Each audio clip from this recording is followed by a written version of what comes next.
Hello guys स्वागतम जनाइছোঁ ইনামবাই IBA YouTube চেনেললৈ। আজিৰ এই ভিডিঅ'ত মই আপোনাক দেখুৱাম জুপিটাৰ বেংক একাউণ্টৰ ডেবিট কাৰ্ড আনবক্সিং। এই একাউণ্টটো মই ওপেনিং কৰিছিলোঁ অনলাইন। 5 দিন আগত মই এপ্লাই কৰিছিলোঁ আৰু 5 দিন পিছতে মোৰ ঘৰত ওয়েলকাম কিট ডেলিভাৰী কৰা হৈছে। এই ওয়েলকাম কিটটো এতিয়া আপুনি চাব পাৰে, এতিয়াও মই আনবক্সিং কৰা নাই।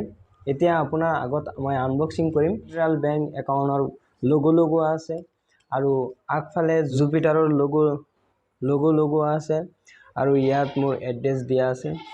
তেতিয়াও মই ওপেনিং কৰা নাই, এতিয়া ওপেনিং কৰিম আৰু আপোনাক সম্পূৰ্ণ ডিটেইলছ দেখুৱাম। ইয়াত কি আছে, ইয়াত কি অকল ডেবিট কাৰ্ডে আছে না চেকবুক পাছবুক কিবা আছে, সম্পূৰ্ণ ডিটেইলছ এই ভিডিঅ'ত মই আপোনাক দেখুৱাম।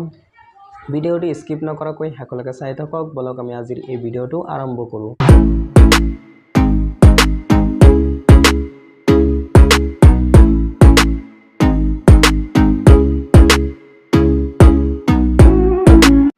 এইটো হৈছে জুপিটাৰ বেংকৰ ওয়েলকাম কিট। আপুনি চাব পাৰে এতিয়ালৈকে মই ওপেন কৰা নাই, এতিয়া আপোনাৰ আগত মই ওপেনিং কৰিম আৰু সকলো ডিটেইলছ মই আপোনাক দেখুৱাই দিম।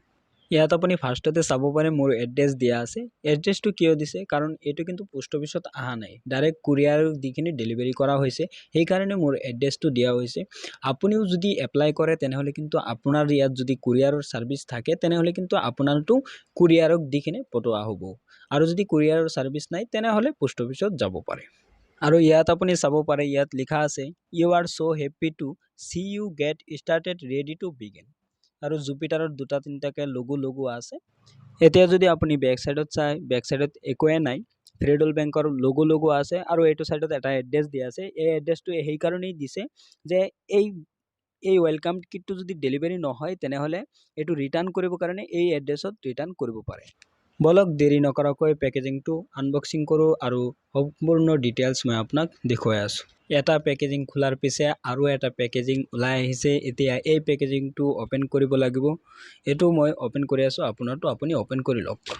পেকেজিংটো ওপেন কৰাৰ লগে লগে কেইটামান কাগজ ওলাই আহিছে আৰু ভিতৰত একোৱেই নাই। এতিয়া এই কাগজকেইটা মই ওপেন কৰিম আৰু আপোনাক দেখুৱাই আছোঁ ভিতৰত কি আছে। এতিয়া ফাৰ্ষ্ট ওপেন কৰাৰ লগে লগে এটা কাগজ ওলাই আহিছে। এই কাগজত চাই কেইটামান ষ্টিকাৰ আছে। ফাৰ্ষ্ট এটা ষ্টিকাৰে নাই, কোনোবা ৰাখি দিলে না দিয়েই নাই, মোক বেয়া পাইছে চাগে। আচ্ছা যিয়ে হোক, কেইটামান ষ্টিকাৰ আছে। এই ষ্টিকাৰটো সেইকাৰণে দিছে, যদি আপুনি জুপিটাৰক ভাল পায় তেনেহ'লে ভাল পোৱাটো আপুনি দেখুৱাব পাৰে। আপুনি যিকোনো জেগাত আপুনি লগাব পাৰে, আপোনাৰ মোবাইলত লগাব পাৰে, আপোনাৰ কেমেৰাত লগাব পাৰে, আপোনাৰ ঘৰত লগাব পাৰে, আপোনাৰ দেৱালত লগাব পাৰে, আপোনাৰ ইচ্ছা, আপুনি য'ত লগাব ইচ্ছা কৰে। পেকেজিংটো ওপেন কৰাৰ লগে লগে আপুনি ফাৰ্ষ্টতে চাব পাৰিব earn reward, get 1% reward, 1 debit card and UPI redeem any time.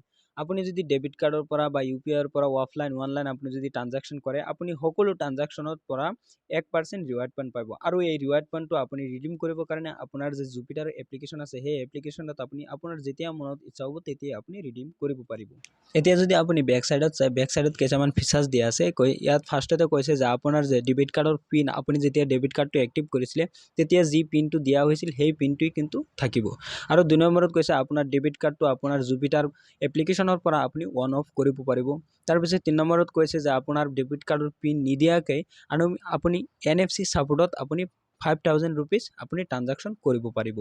এতিয়া যদি আপুনি অলপমান তলত আহে, তলত আহিলে আপুনি চাব পাৰিব আপোনাৰ জুপিটাৰ এপ্লিকেশ্যনৰ পৰা আপুনি ডেবিট কাৰ্ডত কি কৰিব পাৰিব। আপুনি ইয়াত কৈছে আপুনি ফাৰ্ষ্টতে আপোনাৰ ডেবিট কাৰ্ডটো ফিউজ আনফিউজ কৰিব পাৰিব। 2 নম্বৰত দিছে নাইট মোড। নাইট মোডটো কিহৰ কাৰণে, যে আপোনাৰ ডেবিট কাৰ্ডৰ পৰা আপুনি যদি ডেবিট কাৰ্ডটো নাইট মোড কৰি থৈ দিয়ে তেনেহ'লে কিন্তু ৰাতিৰ সময়ত কোনোবাই আপোনাৰ ডেবিট কাৰ্ডৰ পৰা টকা উঠাব নোৱাৰিব। আৰু 3 নম্বৰত আছে স্পেণ্ড, লিমিট স্পেণ্ড। আপুনি ইয়াত 1 লাখ কৰি থৈ দিব পাৰিব, 30,000 কৰিব পাৰিব, 50,000 কৰিব পাৰিব, যে ইয়াতকৈ বেছি টকা উঠাব নোৱাৰিব। বলক জলদিকে এতিয়া চাওঁ ডেবিট কাৰ্ডটো কেনেকুৱা আহিছে। এতিয়া আপুনি বেক সাইডত চাব পাৰে, এইটো আপোনাৰ কাৰ্ডৰ ষ্টিকাৰ লগোৱা আছে আৰু তলত ভিছা চিগনেচাৰ, ভিছাৰ লোগো আছে আৰু ওপৰত ফেডাৰেল বেংকৰ লোগো আছে আৰু মোৰ হাতত তলত আছে সিকিউৰিটি নম্বৰ। এইটো সিকিউৰিটি পাৰপাছৰ কাৰণে ৰাখিব লগা হৈছে। এতিয়া আপুনি ফ্ৰণ্ট সাইডত চাব পাৰে জুপিটাৰৰ লোগো আছে আৰু ইয়াত মোৰ নাম দিয়া আছে, চিপ দিয়া আছে আৰু NFC ছাপোৰ্টৰ এটা লোগো দিয়া আছে। কাৰ্ডটো কিন্তু বহুত ভাল, আপুনিও চাব পাৰে। কাৰ্ডটো চাওক কেনেকুৱা জিলিকি আছে, বহুত মস্ত কাৰ্ড। আপোনাৰ তাত কেনেকুৱা লাগিছে, আপুনি যদি পাইছে তেনেহ'লে কিন্তু কমেণ্ট কৰিব নাপাহৰিব। ভিডিঅ'টো এইখিনিলৈকে চোৱাৰ কাৰণে আপোনাক ধন্যবাদ। থ্যাংকস ফৰ ৱাচিং, থেংক ইউ ছ' মাছ, জয় আই অসম।